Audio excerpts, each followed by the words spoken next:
So let's talk about the data. And I thought it'd be good. In fact, part of the homework was to think about how you would use each of these in your various projects.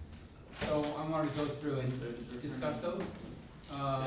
Shared preference. So how many people are using shared preference in their incubator projects? Anybody?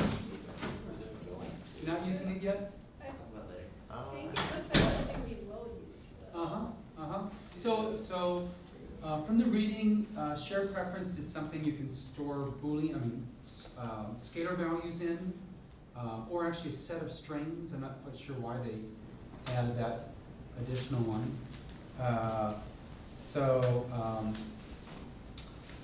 And it's available across the application if you have the context. But then again, we've seen several places you have to pass the context in to different activities if you want to be able to use it.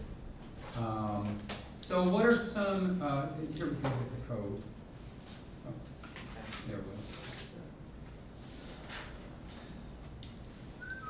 So it's pretty easy to use. You get the shared preference.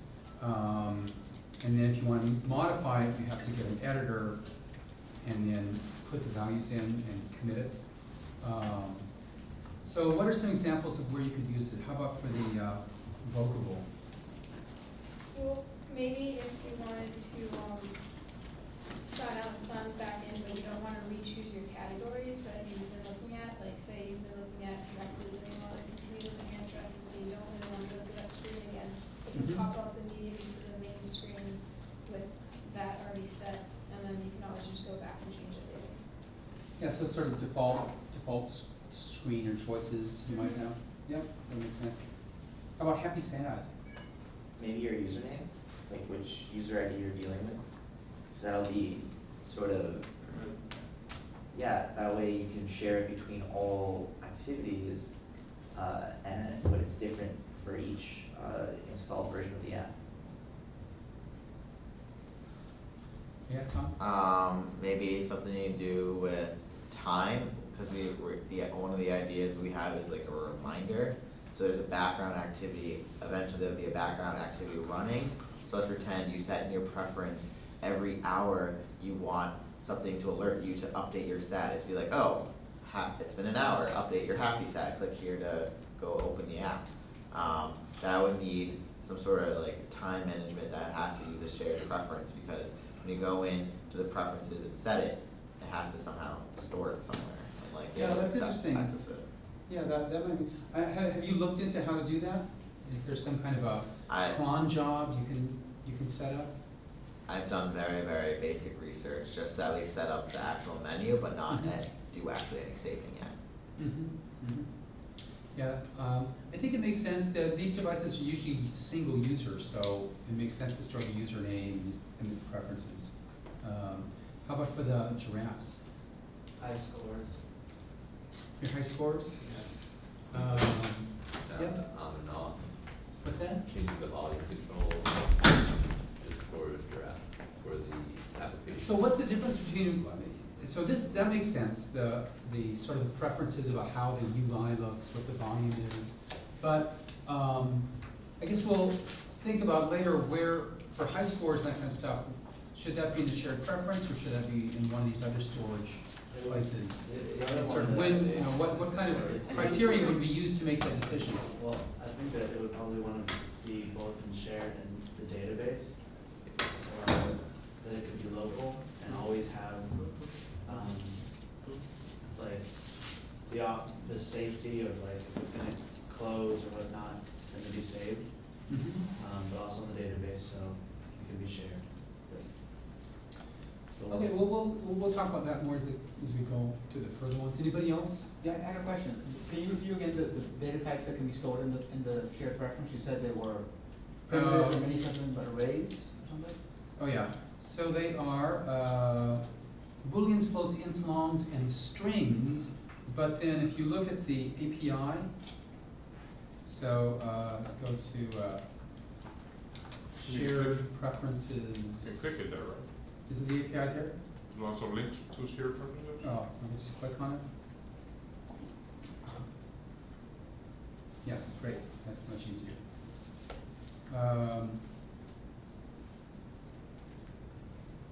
I was seeing get string set. Which is a name, a single name with a set of strings. So you have a key, just like everything else, and it returns you a set of strings. Aha, oh, cool. So I don't, everything else seems to be scalar except that. Yeah. And I don't know why they, I guess we could look and see if they, no, they just say they do it, they don't say why, that particular one. Okay. All right, what about internal storage? So this is actually storing in the memory of the device itself. And when you uninstall the application, it disappears, whatever you've stored, so you've lost that. So what about examples for, there's two different versions. There's also, you can also get caching. Oops, I have to see that. If you want, you can get internal cache storage, which is with a different call to get the cache storage. So there's that. So what about for Vocable? How would you use internal storage? Well, if you noticed when we were like going through the images, it kind of got a little slow whenever we wanted to load another one. Mm-hmm. So we're hoping to cache a bunch of images beforehand that we're getting the URLs from Amazon services and just grabbing the JPEGs for that. Yep. And Yeah. using the internal storage. Yeah. Yeah, I think that's a perfect application for you guys, Mhm. to have some place to cache those things. And you have to decide how much you can cache and see how much space there is. There's a lot of cache management, so you don't want to do it the first time, but when you want to speed it up and make the experience better, it's Yeah. definitely a place to do it. So you'd want to use the cached. What about non-cached? Any kind of,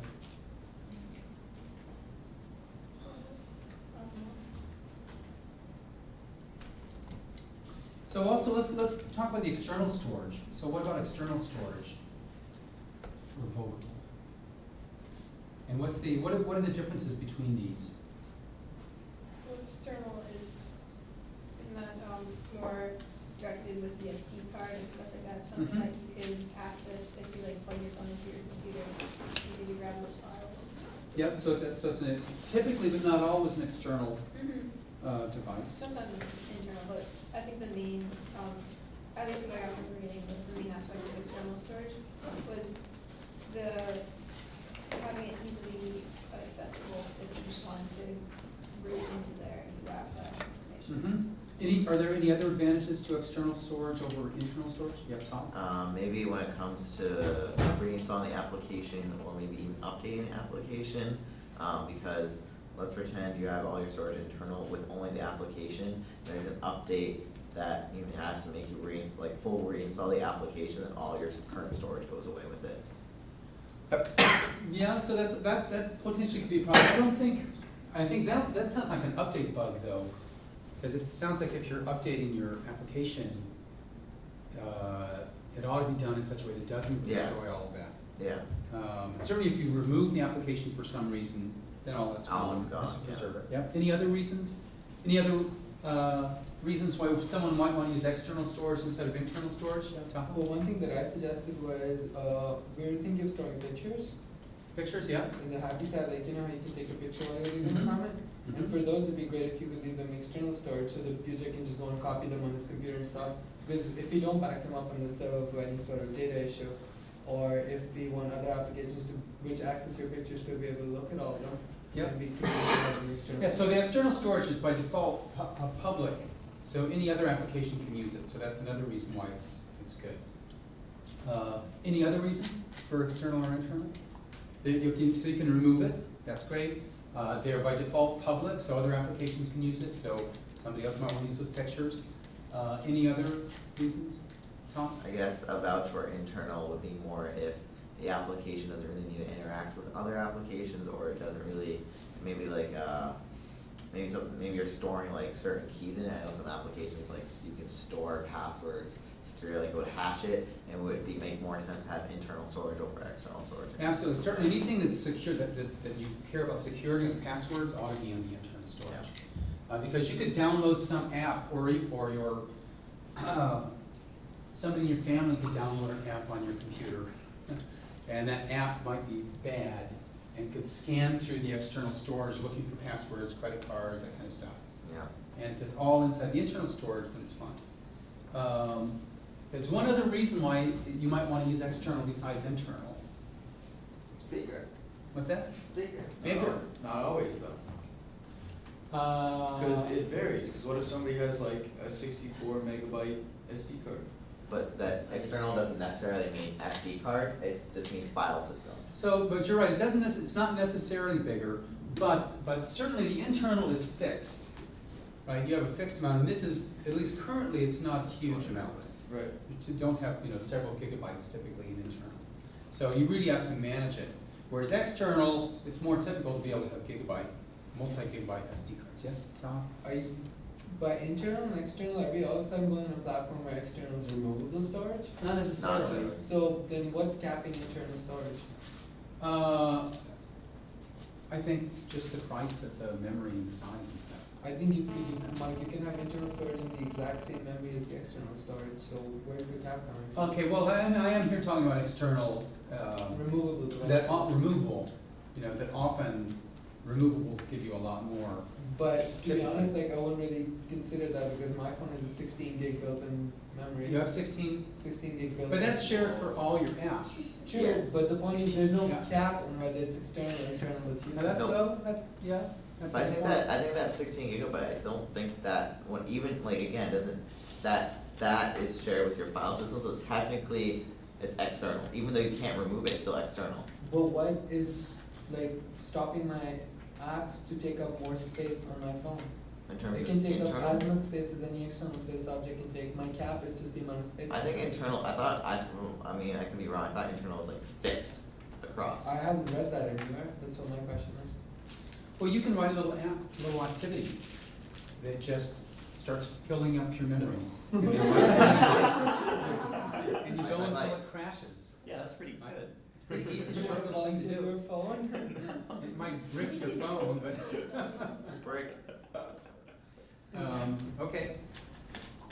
Oh yeah, so other groups, internal, external storage. How about the giraffes? I was thinking external would be like screenshots. Screenshots? Yeah. Then you allow people to take a screenshot Yeah. and then Or, yeah. mail it to someone or something? Yeah. Mm-hmm. If they had some but that's an interesting idea. And I was thinking the internal would be, like the state of the game, like the level, where you're at, that kind of thing.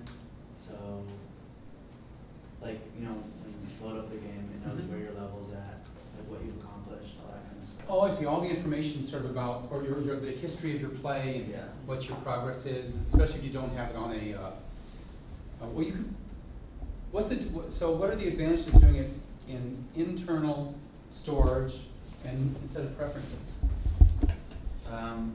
Well, I was thinking it would be good, I guess internal would be, that only the phone and the application have access to it, Mm-hmm. so it would just Same with be- preferences though. Oh, really?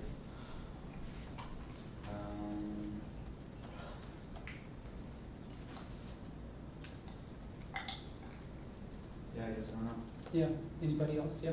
For the external, we could have like unlockable, like pictures or music, which then you could like add to your computer or whatever. Oh, that's an interesting idea, yeah, you could have a lot more,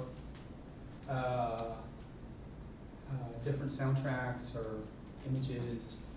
I'm not quite sure about this internal, external space requirements. You say you got 16 gigabytes, but I wonder on some devices if they have a relatively small amount of internal storage.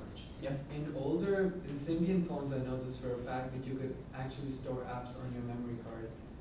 What is making us think that you can't do that in Android? Even if I run out of space. On the SD card? I might just be able to store an app on my SD card. I can Google it right now.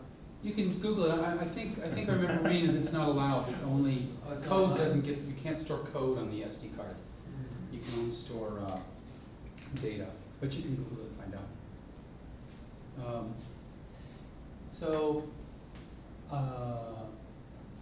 I guess if there's a relatively small, on preferences, it's kind of clunky.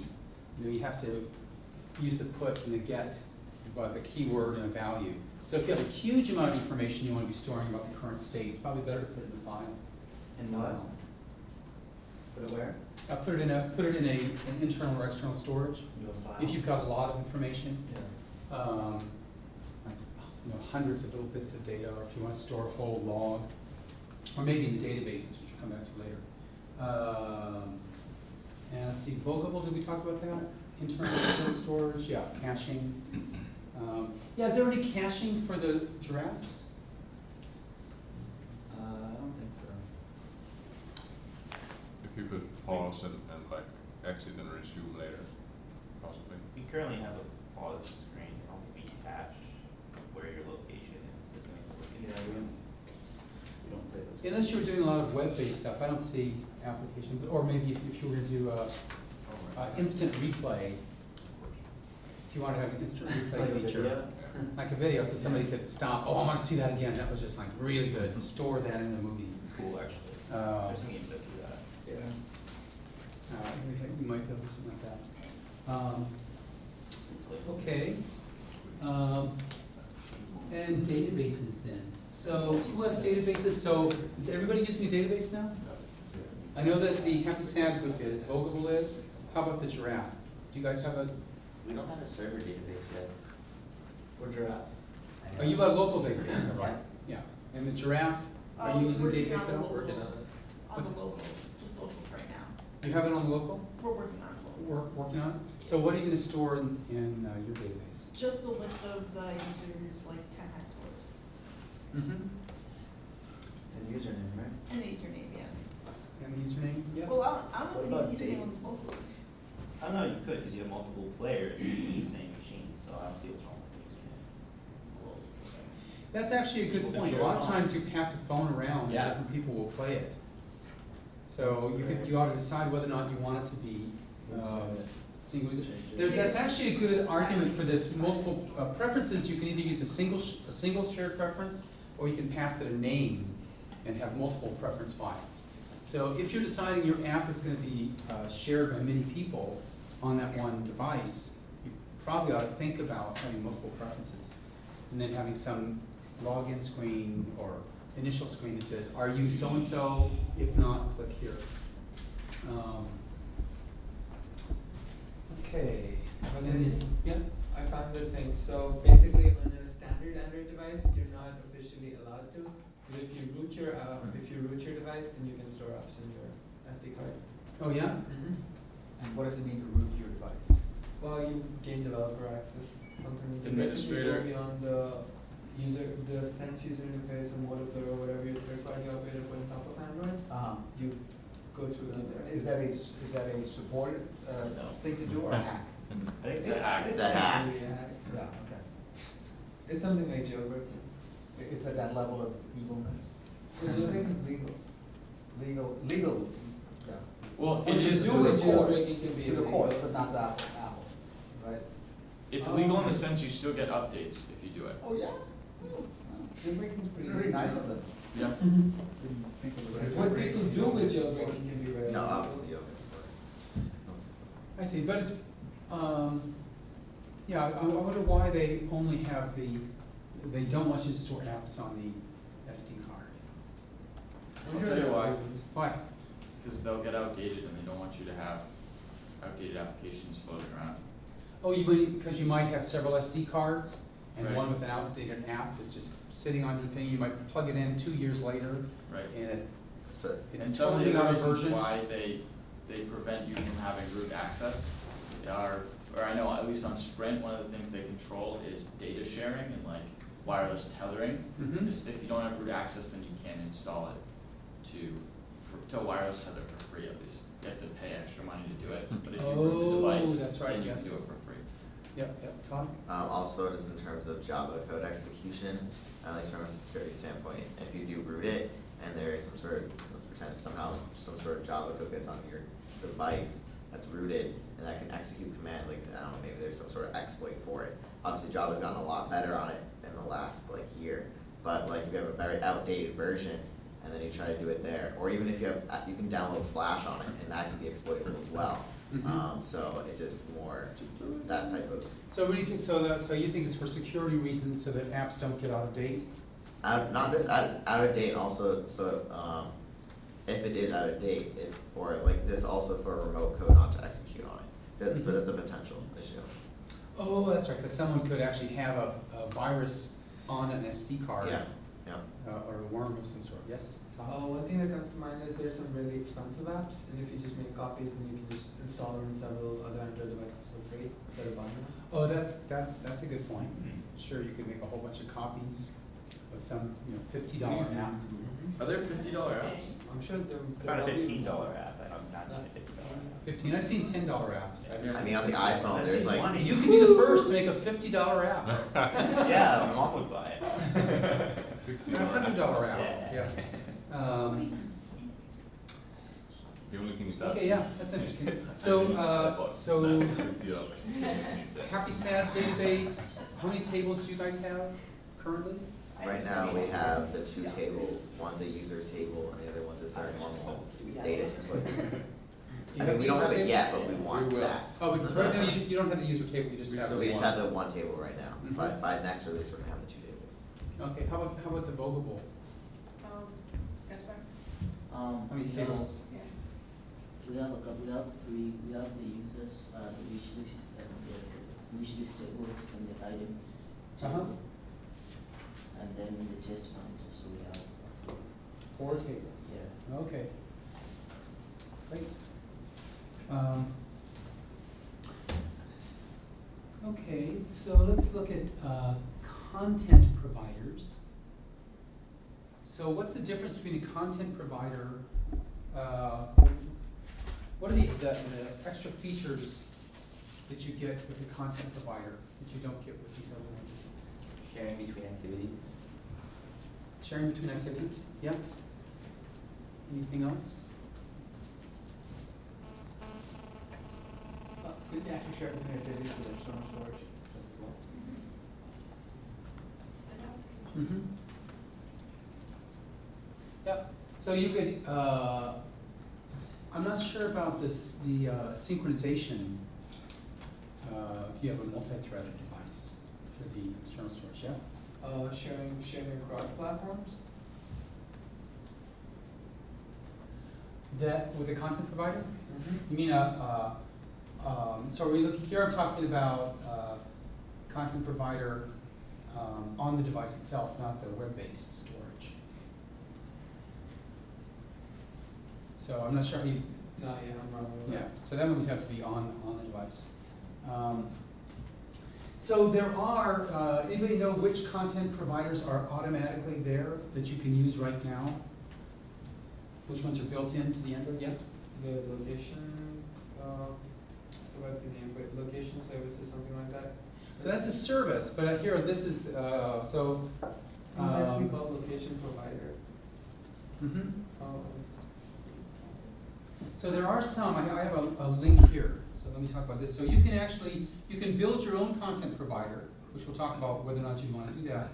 So do I have a list of all of them? I don't think I have it. Oh, there it is. No. Here's some sample code. We'll get back to this later. But there are several services, for instance, the access to the contacts, the phone numbers, all that stuff is there. There's a media content provider, so you can get metadata on all the media, on the pictures, on the movies, on audio.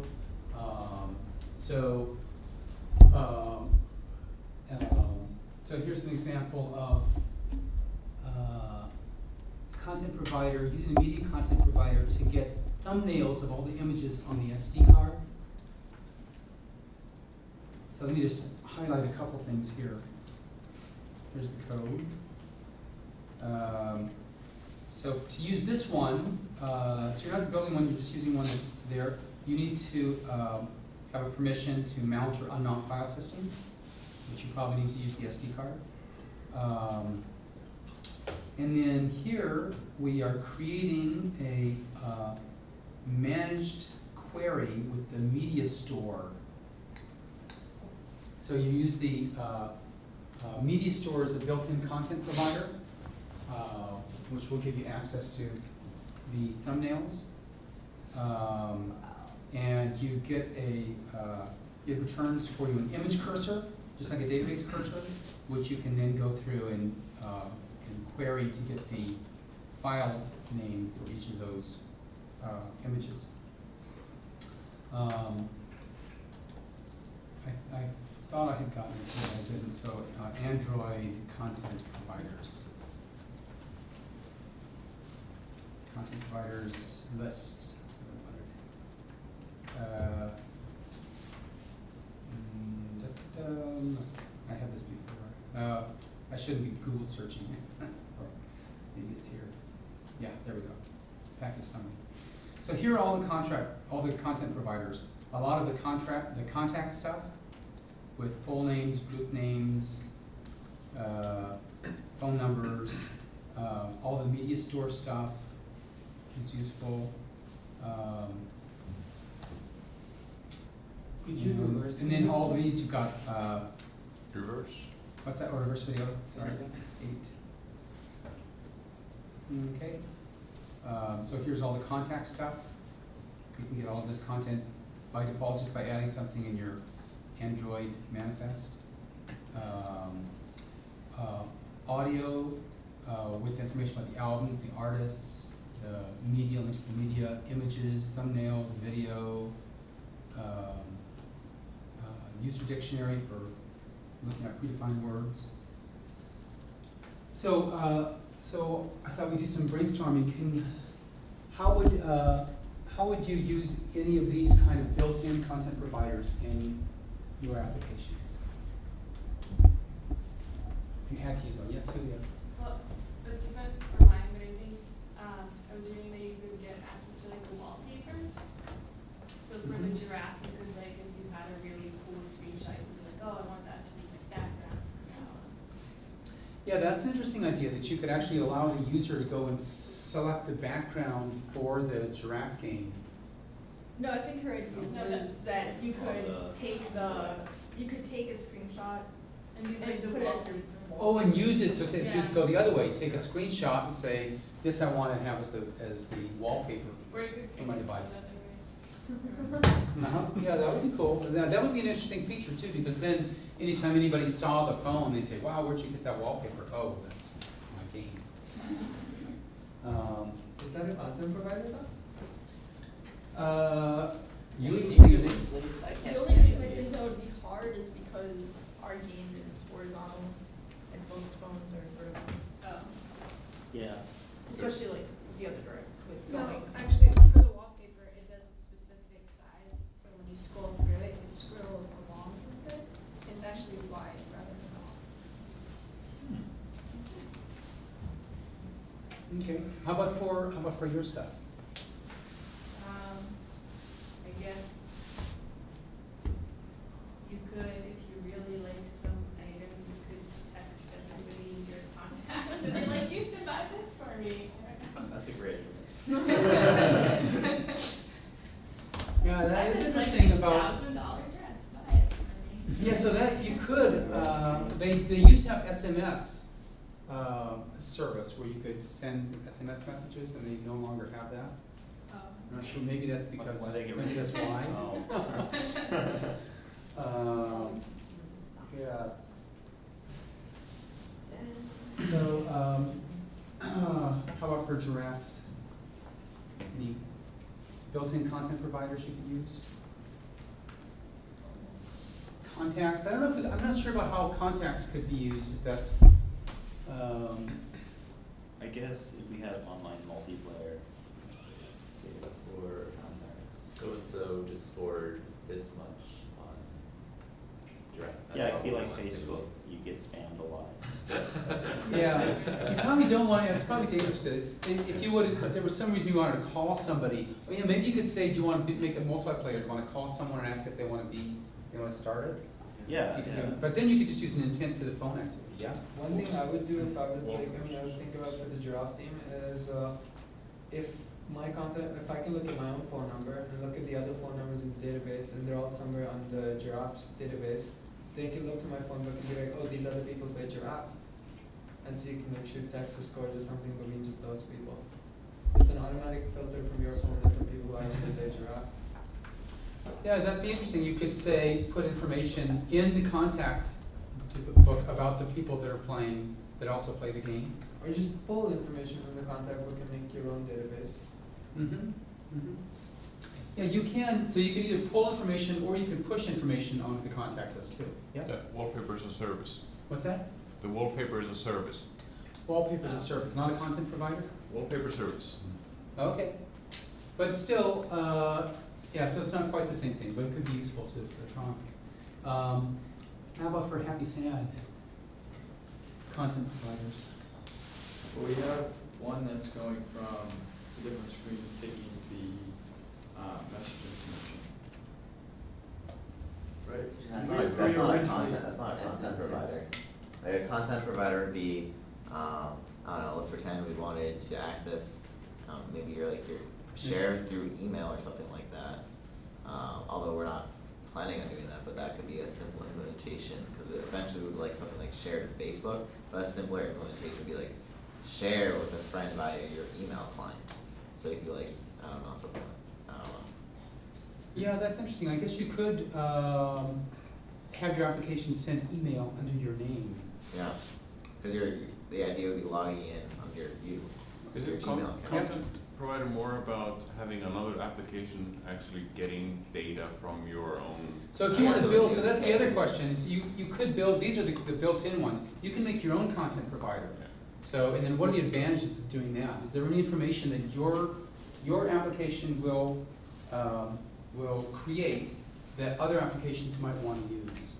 Yep. I was thinking maybe if we get a really good high score in Giraffe game, we can send that content to Happy Sad, and they can just be like, I'm happy because I got this really good high score.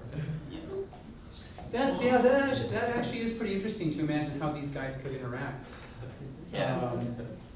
I'm sad because I lost the final boss.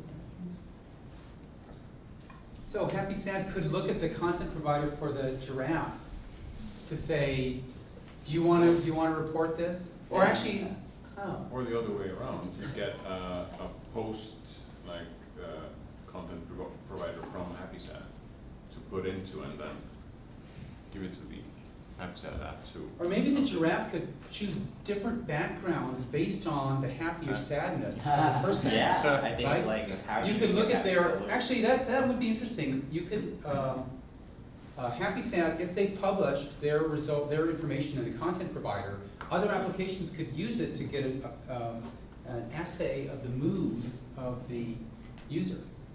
Yeah. The person is down, let's play some happy music. You know, person is too happy, no, let's calm down here.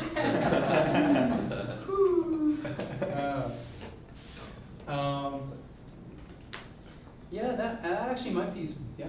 There's actually a content provider for system settings that has a lot of things you might use. For example, is the GPS on, or how bright is the screen, or is there a notification sound, or parental control. So each of the apps could have some functionality that would be different based on that. Yeah, that's the one, yep. The system settings. Oh, that's interesting. So you can find out the state of the system if there's parental control. So that means you can you can have the application have parental controls, respond to parental controls. If parental control is enabled, maybe it would censor pornographic messages from the text. It's disabled. The giraffe to be naked. What porn? Yeah. Or it would not allow the giraffe to actually break things, right, with its neck. You have to be more gentle. It will turn into flowers. It eats flowers, that's what it Giraffe does, never right? dies.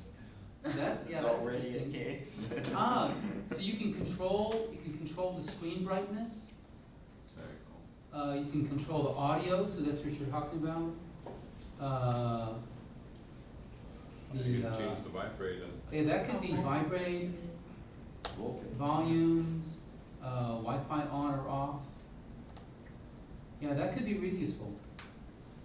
To So, sort of give a closer, tighter connection between the device and the application. a question yeah. about this, for example, is when the phone rings and you're in the app, what happens to the apps? Actually, I was playing with my game. Yeah, I don't know. Just muted all the volumes by itself, but also showed the code example. So it's weird. And it just paused on there, and is on pause I think it and was a then on text resume? message. So. Probably would do an on pause, that's what I would assume. I think the Android takes care of that by itself. Yeah, but your Oh, I see what you're application saying. still, yeah. Yeah. Yeah. Tom? No, I'm sorry, I was just cleaning my eyes. Oh, yeah, okay, fine. Okay, so let me go back. Let's see, what about for the, let's finish that up for the content providers. Would it make sense for the Vocables to, is there any content that they would provide that other apps might be able to use? Yeah. Or you could even think of it in terms of making a suite of apps. You know, if you're gonna make Vocable, then make some other app that could use that information. I guess you got a link to Facebook maybe. Yeah. You know, that could be something they may want to share your clothes and preferences. I mean, I think the next step we're actually looking for is not even just mobile, but doing a web app. I didn't really think of anything else mobile-wise that we can link this up with. Mm-hmm. Certainly, if you've got that information stored on the web, making the web app is a natural, Yeah. and especially if you have a Ruby on Rails base implementation, Mhm. you get going from there. I don't know, it seems like a wish list might be an interesting thing, things that you want to buy, Mhm. that I can imagine other applications. You could design other applications that would query that information. It would be interesting to figure out if the Amazon Android app has a content provider for wish lists. That would be a logical one for them. If they have a Mhm. content provider who can provide other apps that put things on their wish list. Oh, that's a good idea. If they have it. Yeah. I know that I've seen on other websites that you can put things in your Amazon wish list. Oh, So- other websites. Yeah. I'm sure there's an API. Yeah, so it'd be interesting to see how that works. There's an API for that. There's an API for that. Okay, so let me talk about Amazon a little bit. Amazon has web services, so it's an alternate to using Heroku and Ruby on Rails. There is a SDK for Android, which you can download the SDK, and it looks like,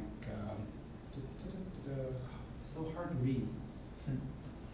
So you get cued into the colors, where's my purple Totally, yeah. circle, it's not there. So here's their AWS demo. In fact, I've got it running on here. Let me talk about what services they offer. So, What is it, sorry, yeah, I'm just confused, why do they need an SDK for the? because you want to be able to access their web services from your Android device, Right. right? So they need an API for interacting with a simple database, interacting with user authentication, interacting with all of their services. I actually wanted to click into that. So the way it works is you need to go here, create an account, and actually it's a little scary for me because you create an account, give them your usual information, and then they ask you for your credit card number right away. Whoa. Even if it's, and then so the first thing I did after putting the credit card number is look to see where do I put the limit on how much is the maximum that they can charge my credit card per month or something. No limit. They don't have a limit. So you're really, you need to be really careful. You have to monitor, to do this you have to monitor your account. They only charge you for what you use, and the rates are actually quite quite low. Nice. Like I think for a, let's see if we have a simple DB. What's the difference between AWS and S3 and like E3? AWS is the whole, all of those put together. So if you look at the simple DB pricing,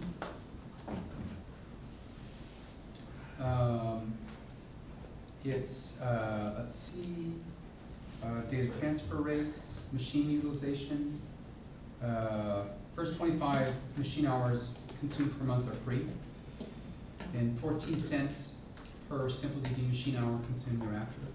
So it's pretty cheap. Data transfer rates are pretty low, 10 cents per gigabyte transferring in. The first gigabyte per month is free, transferring out. So looks pretty good there. A lot of the stuff is free, so it's not. Machine hours never goes above 100. That's What's that? $100 a month is full 24 hours a day machine. Yeah, the trouble is when you sign up for Amazon Web Services, you sign up for everything, right? Yeah. So if you make some mistake, you might actually mistakenly sign up to have control of some big 8 CPU machine that's running 24 hours a day. And then go on vacation. And then go on vacation, and then come back with a $10,000 bill or something a few months later. But it's, yeah, it's still $100 per month if it's like for a full. For a simple database? Yeah, for the 14 cents. Oh, yeah. But that's it, that's for one instance. You can get multiple instances. All right. So I just want to say you just need to be cautious. I don't think it's really a problem. I think you might have to work a little bit to actually get up a huge bill accidentally, yes? I didn't follow the price. Can you scroll down a little? Something about machine hours? So there's a free tier. So new and existing customers receive 25 simple DB machine hours and 1 gigabyte of storage for free each month. What exactly is a machine hour? So that means you've got, there's a database machine, right, that is, so that's a good question. If nobody's using it, does it count, or is it only if it's actually being accessed? Does it count as an hour? And maybe an access, like a split-second access, and It then could you don't be. access for the rest of the hour? It could be, so I don't know. I don't know, you have to look it up and see. But if they say it's a free usage tier, new customers receive 15 gigabytes of data transfer in and 15 data transfer out across all AWS services for 1 year. Wow, these guys really try to get you. So that actually sounds pretty good across all the services. And you can't set a stop, just don't transfer anything after 15 gigabytes or. Yeah, you can't. I don't know why. Of course I would not. feel much more comfortable if you could Yeah. say, I never want to spend more than $100 a month on this, or send me email if I start getting close. But you have to build those monitoring services yourself. Nevertheless, it has lots of services. So the simple DB or a relational database service, I guess, is more complex. I haven't played with it. There is basic just storage. If you want to store, it's really pretty cheap. You can also buy just or rent machines that you can install your own Linux on, install all your whatever software you want and have them with fairly fast connections to the web. That's the compute servers. So anyway, I encourage you.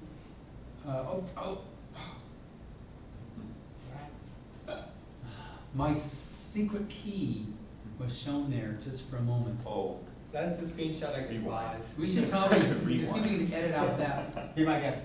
Yeah, secret key. I don't want that. See, Because that's with the secret at key. 44 that's, minutes. What's that? At 44 minutes. At 44 minutes in? Okay, then I'll edit this one. Take it out. Because that really is important. You don't want anybody to see your secret key. Now we all Right, know. because with that, now you all know it's all imprinted in your mind. But actually, if they watch it on the web, somebody watches on the web, they take my secret key out, then they can do whatever they want. They can get, Lots of you know, stuff. Can you just 10,000 ask for a group processors. secret key by hitting a button? I think I'll, That's the I should be able to do that. password with iMovie. good point. I'll try that. So, in fact, at lunch, I'll do that. So it's pretty easy to set up. You give your credit card number, then you get an account, then you get your access key and your secret key. Again. That's 45 minutes. See? Yeah. 45 minutes. See, there's my secret Oh, you key. memorized So it. by the way, don't upload that to GitHub. Yeah, AXIG. Oh, no, yeah, so you Hold on. can't, I'm not gonna upload to GitHub, that's right. Do you have a screen Actually, so test? you've already seen it, I might as well leave it there. Do you have a screen test ready? So here you got an access Do key. you have a screencast running? It's on the screencast, yes, 2. but I'm gonna get rid of this, Yes. so that it won't count anymore. So secret. So secret. Jackie, So you have an access key and the secret key, and this is this is the only change you make to their AWS demo, and then it'll run. And it allows you to create a database. So I've noticed that one thing you can't do with SimpleDB is joins, Oh, single tables. Yeah, well, there's a RDS, there's a relational database one. Yeah, but I mean, I think you can Awesome, also do the join by hand inside the Android. Yeah. You know, by just, right, it's not efficient. Yeah, the advantage is it's really easy to use. This is really used right for that. So here, there, yeah. So here, I'm connected through this, so that I made that one change and just followed the instructions to install it and went run, downloaded it on here, popped up this screen, I can create a domain, which I would call happy sad. Happy, oops, not hurts. Hurts, it hurts. Happy sad. Good. Done. Submit hurts.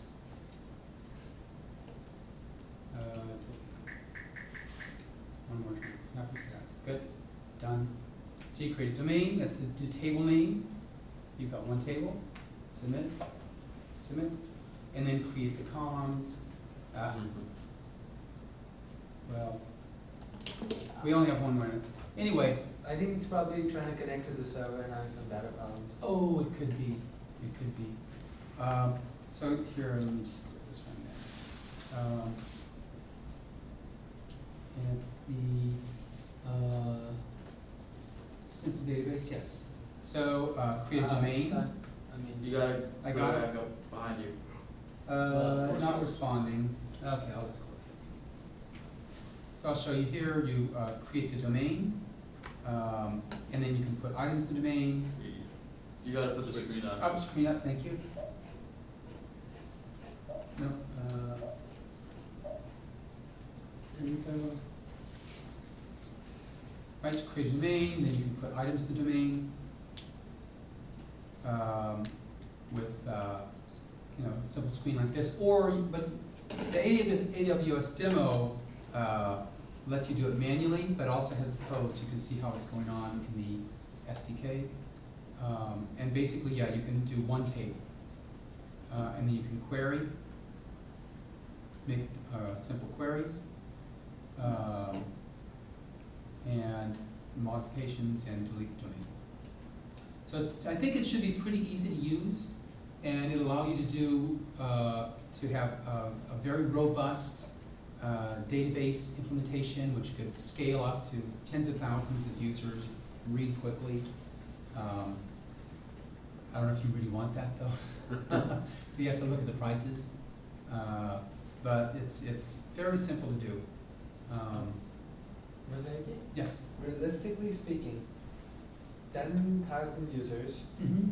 which is the minimum amount of data that we're storing in Happy Side, how bad could it be? Well, I mean, that's the thing to do, is go and check, look at the prices and find out. Not even in terms of monetary value, like how much size do you think they can build up with the, I mean, each user is probably gonna have a few bytes of data. So let's think about that. So each A user. message is tiny. But the thing is, sometimes, especially if it goes viral, people will want to use it a lot. So Right. they'll probably. So each time they click it, it stores maybe a kilobyte of data at most, 256 characters, or say kilobyte maximum. So 1K per click. And if you've got 10,000 users, that means 10 meg per sort of every time the number of clicks a user would do per day. That's only 10 meg a day. So 10 meg, but that's if they only do one click a day. Still not enough. Or the average Right, number. so if they do 100 clicks a day, That's 1 gig a day That's a gig a day. for 10,000 users. Interesting. That's it, for 10,000 users, that's a gig a day adding, and it just keeps adding. However, and so, yeah, so you'd have to then, it doesn't, let's see, if you look at it, that you can get different sizes of simple DVs. That was the base one, but you can get ones with larger memories. You can get a terabyte of memory, that would last you 3 years, I guess it if you gets, with 10,000 users. I guess it gets really ugly at the part where those 10,000 people made their updates, but then one person decides to download all of it. Well, so then you're really gonna need your filter. You're gonna need your filter, because it would just kill somebody's, in fact, and you need the threads. Right, because it's gonna download even 1,000 or 10,000 happy sad entries. That's gonna slow the phone down. So you need it to be in a background thread. So I think there's some caution. You have to be a little bit careful with using this, but I think it's a nice, fairly simple solution, and should be pretty easy to use. And it'd be nice to have one group doing Ruby on Rails, another group doing Amazon, and compare, see how they work. Shocking Amazon, right? Okay, so we have What we're lunch gonna for an do- hour, and then for the afternoon, I think the groups should just work on the incubator projects. And I would strongly suggest that you have 3 hours, so come up with something you really, what is the most important feature you need to have by next week? And get it done. See if you can get it done in 3 hours, with 4 or 5 people. 3 hours to ourselves. We're going to put a good number. Okay? You don't need to work in here, there's other places Yeah, you that can are go better to anywhere. work on, So why right? do we have to meet at this? Do we wanna go into the homework for tomorrow? Go over the homework at 4, At 4? Grab some. At exactly 4 3:50, 3:45. I'm gonna So come back here at 3:45, By the way, before you go, and maybe demo what you've done too. yeah, before you go, I emailed everybody a link to this video